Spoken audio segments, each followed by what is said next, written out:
Bo día a todos e a todas. Hoxe a Concellería de Mocidade presenta os campamentos de verán de surf deste ano. Son campamentos destinados especificamente ao segmento de poboación juvenil de 14 a 17 anos. Van se desenvolver en Oleiros na primeira semana de xullo, do 1 ao 8. Esta vez contará con 10 plazas máis que o ano pasado, con un total de 30.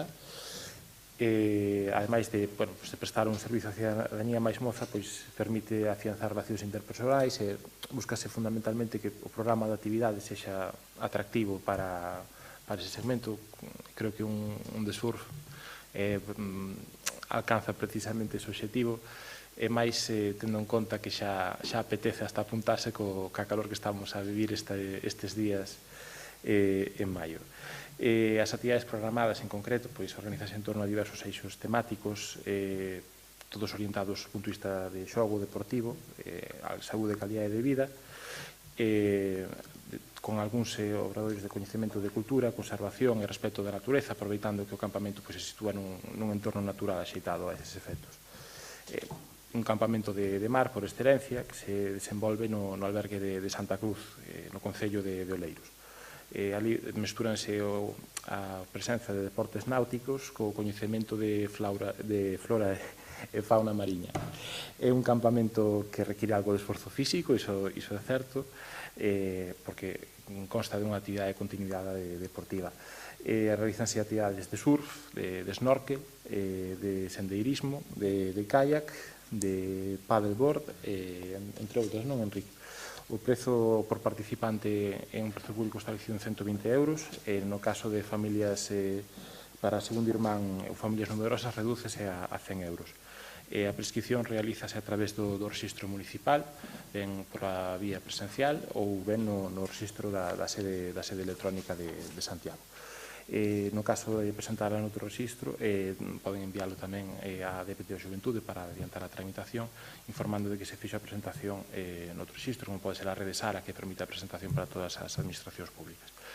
As prazas serán cobertas por rigorosa orde de prescripción, tendo prioridade para participar, como dixen, os gozos de 14 a 17, empadroados, eso sí, no Concello de Santiago.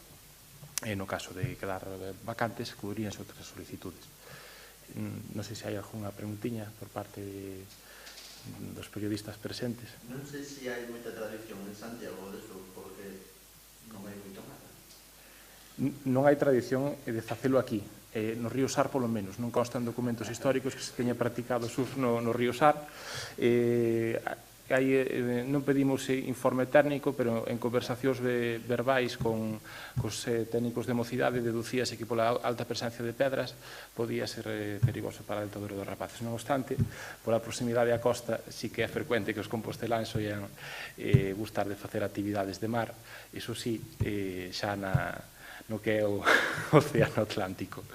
Aí a relación histórica sí que se dá xa cas torres que gardaban Ulla, e a relación co mar sempre tivo unha vertente doble.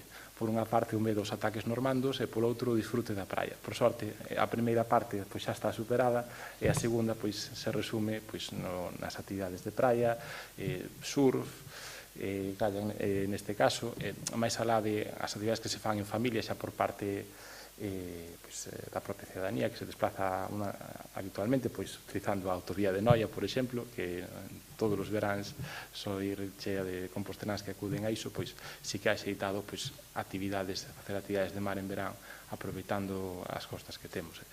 Eu creo que sí que teñen boa acollida precisamente porque normalmente en verán a xente busca facer o que non fai todos os días. Efectivamente, o que aquí non se fai todos os días é facer surf. Probablemente se organizaran un campamento de surf en Hawái tampouco sería moita noticia. Bueno, simplemente. Cantas plazas son? Son 30. Non hai máis preguntiñas? Nada, pois moitas grazas aos periodistas presentes e aos que nos siguen telemática. Vale, pois moitas grazas.